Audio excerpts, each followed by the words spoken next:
Korps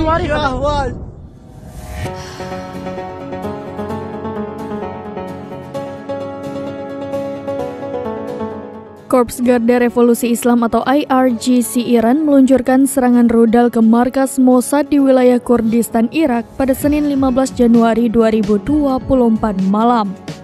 Sebelumnya, Mossad merupakan badan intelijen Israel yang diduga memata-matai Iran di Irak. Dalam pernyataan resminya, IRGC mengatakan serangan di Irak dilakukan menggunakan rudal balistik. Serangan itu merupakan balasan atas kejahatan Israel yang membunuh komandan Iran, Jenderal Razi Musavi. Dijelaskan bahwa markas besar Mossad yang menjadi sasaran adalah pusat pengembangan operasi spionase.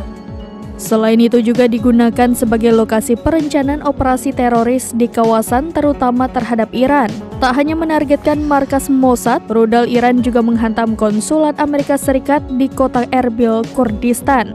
Sedikitnya 4 orang dilaporkan tewas akibat serangan tersebut. Koresponden Al-Mayadin mengatakan 7 ledakan terdengar saat konsulat Amerika Serikat diserang.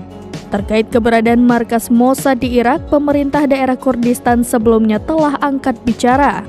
Pihaknya mengklaim telah menolak kehadiran intelijen Israel di wilayah tersebut pada Desember 2023.